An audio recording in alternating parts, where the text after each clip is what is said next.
Hey, David Brewster here with a new episode of Chordplay, and this is Secrets of Chord Construction. And I've had some viewers ask about chord construction and kind of sharing some insight and secrets into this kind of elusive world. And it is very confusing because as soon as you alter or change one note, it not only changes the sound of the chord, but also the name, obviously, too. And this is very confusing for a lot of players out there. So I've had lots of private lesson students ask about this over the years. Now I have viewers, on the channel asking about this.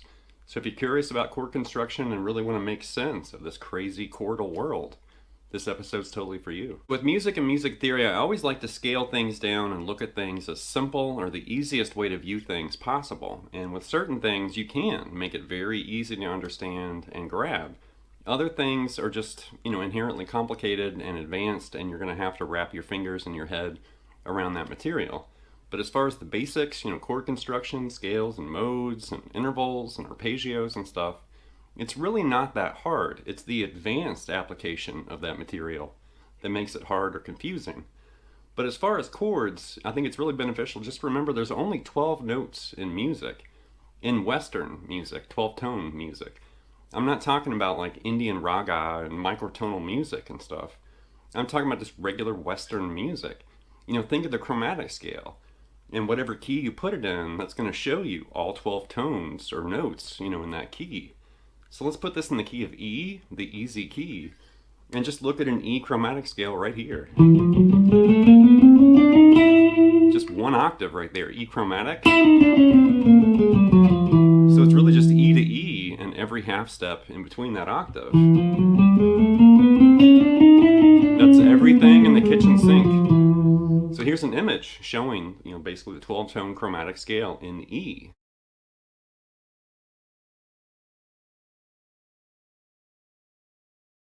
So if you really paid attention to that image with the chromatic scale, you should have noticed two rows of numbers at the bottom. That first row of numbers is just numbering those notes off 1 through 12. And then the second row is the intervallic spelling, where you've got minor and major seconds and minor major thirds, perfect fourth, perfect fifth, and so on. So that's really important to understand. One way you're just counting through the notes 1 through 12. The other way you're actually intervallically, distancing those notes and measuring the distance, between those notes. So to build a basic chord, we could basically just take the root, the third, and the fifth. And if we just play a straight root, third, and fifth, that's a major triad. Root, flat, third, and fifth is minor. So for major, in the key of E, that would be E, G sharp, and B, right? That's E major, like the E major triad. But instead of doing that, let's take E and B, which is the root and the fifth, and let's put the third way up on top, right there, that G sharp on the B string. So there's E major, right? So we're only using 3 of the 12 notes from that chromatic scale. Right? The root, the fifth, and then that third placed up on top. So that G sharp is a higher octave, obviously, but it's still just 3 notes, right? E, B, and G sharp. So there's E major, right? The same thing that was right here, but now spelled like that. Now, if we take that G sharp and change it to G natural and lower the third or play a flat 3, now it's E minor, right? If we go back to this, there's E, G sharp, and B, right? Take that G sharp, move it back to a G, and there's E minor, just like this. Right? So right there, we've technically used 4 of the 12 notes from the chromatic scale, including that G sharp and also that G natural, to create E major and E minor. So check out this image and definitely visualize what's happening here, because I'm going to slowly start including more and more notes from that chromatic scale. But here's the major and minor triads.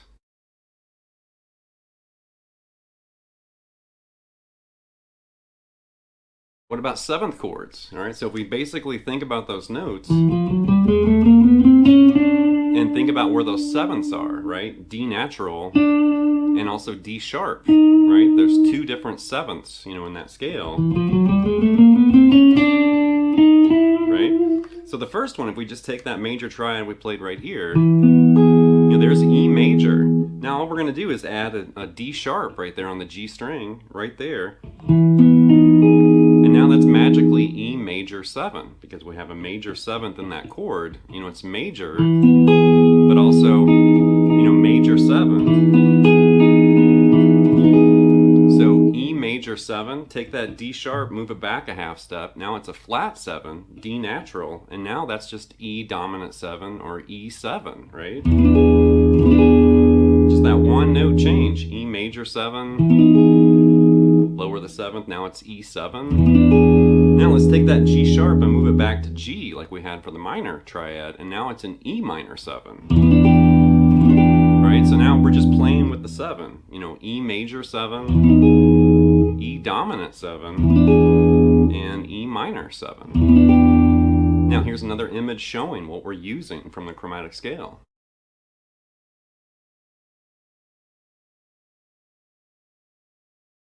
What about the notes we haven't used yet, right? In that chromatic scale right here, we haven't used the seconds, right? We've used the thirds. We haven't used the fourths. We haven't used the sixths. So the seconds, fourths, and sixths haven't been used yet at this scale, right? So now what we're going to start doing is start adding some of those additional notes. And I think the easiest one to add is, let's grab those seconds first. So the second is also known as the ninth. And in the key of E, that's going to be F and F sharp. There's two seconds. There's a minor second and a major second, right? Half step and a whole step. So if we start thinking of that, that E major triad we had, well, if we basically take this G sharp and move it back to an F sharp, now we're playing a very common chord. That's E sus2, right? We're playing the root, the fifth, and the second, which is that F sharp up on top, right? So there was E major, E sus2. Let's go back to that E major chord. Now reach up and grab this A note, which is the fourth. So now we're adding the fourth into these chords, and now that's E sus4.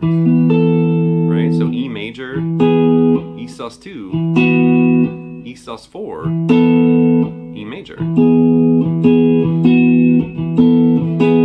And the interesting thing about sus chords is if you use them with major chords, they sound like major, they sound happy. You can also use them with minor chords and they magically turn sad when you use them with minor chords. Really interesting to notice their influence, like they're kind of almost like a chameleon. You know, they noticeably sound kind of sad right there, and then you switch them to major and then they suddenly get bright and happy.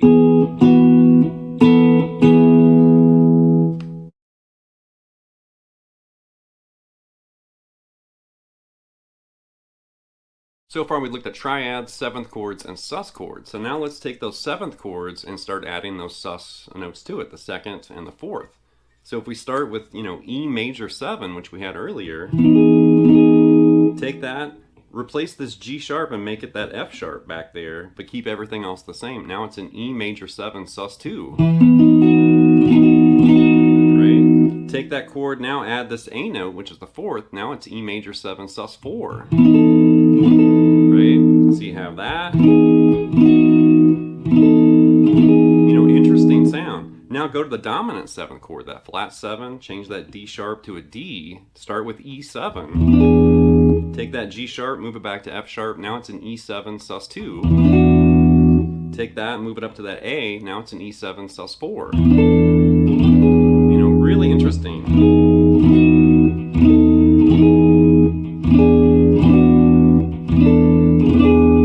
Definitely minor 7 can get in on the action, even though the shapes are just like we had for the E7 sus2 and E7 sus4, but the starting chord is going to be different. You know, now it's E minor 7, grab that F sharp, now it's basically E7 sus2 again, because there's no third happening there. That E minor 7, go up and grab that A, and now it's E7 sus4, because there's no third. So it's really interesting to investigate those sus chords, you know, using 7th chord voicings. You know, really interesting stuff. All right, now let's start altering the 5th, and that's going to help us kind of uncover some additional chords that are very common. So let's go back to E major right here, you know, that E, B, and G sharp that we started with. Major triad. So take the fifth, and now we're going to raise that fifth. So now this is going to imply augmented, right? So now we have root sharp 5 third, like that, and there's E augmented right there. Now if we add this major 7, that D sharp like we had for, E major 7, but we play a sharp 5 in there. Now that's going to be an E major 7 sharp 5, very common in jazz. Basically just took E major, converted it to augmented, and then added a major 7, and then it's E major 7 sharp 5. And we could also do that with minor. Let's take that minor triad, take that fifth, and now let's go down a half step. Now you've got E diminished implied. Keep that and add that flat 7, that D note. Now you've got E minor 7 flat 5, also very common in jazz, classical, and a bunch of different styles of music. But that's how you find, augmented and diminished chords. You start playing with that fifth, sharp 5 or flat 5.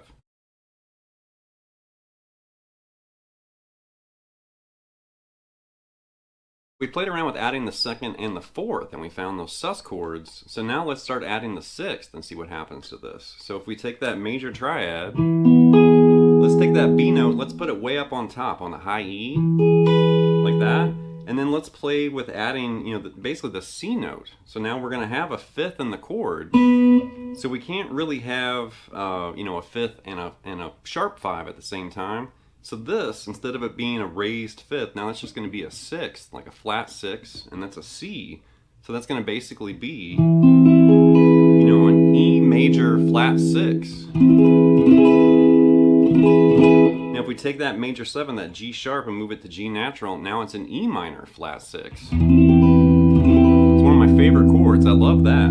E minor flat 6. And then we can continue kind of investigating that style of chords. Now instead of a flat 6, let's raise that to a regular 6, and then we're going to have this stretchier shape. You can think of that just E major 6. And then lower that G sharp to G, now it's an E minor 6. Really interesting chords, and we're just adding, that sixth, whether it's the flat 6 or the natural 6th. And we got that.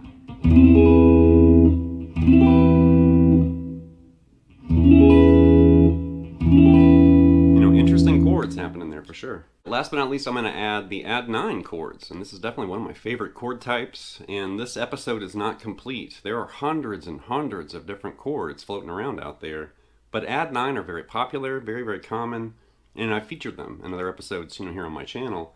But just think of an E major chord like that. It's kind of a standard bar, right? Think of where that triad is, like remove the note on the G string, right? That E note. And now we're going to take that E and we're going to move it up to that F sharp. So these are much stretchier, but that's basically, E major. And if we add that F sharp up there, it's an E major add 9.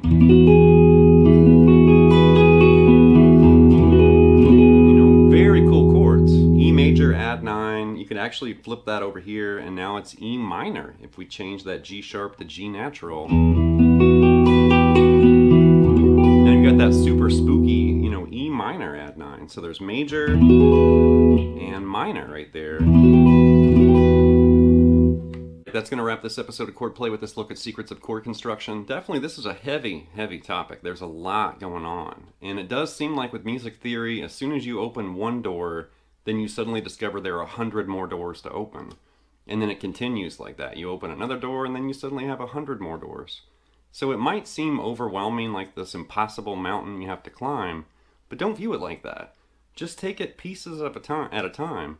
And over time, like it might take months or years of kind of compiling this information, it will start to click. It'll start to make sense. Certain things you'll get, pretty quick. Other things, it might come to you a little bit slower. Some things you might be scratching your head about, for years. But then when that light bulb finally comes on, it's almost like a spotlight. Like if you were on stage or something, it's almost like this light hits you. And you have that realization moment where you're like, oh my gosh, I think I understand this chord or this scale or this lick or the solo or whatever it is. And with chords and chord construction, like I mentioned, this can get pretty heavy. As soon as you start changing, one note or you shift it around, it can drastically change what you're playing. Not only the sound, but like I said earlier, the name of the chord too. And this is really just a process. Like everything I shared in this episode is kind of the foundation and the starting point, and then you can just continue building and exploring and changing the notes around and the chords that you play. So anyway, leave some feedback and comments. Please subscribe to Night Lessons, and I'll be back before you know it with more content and material. Thank you.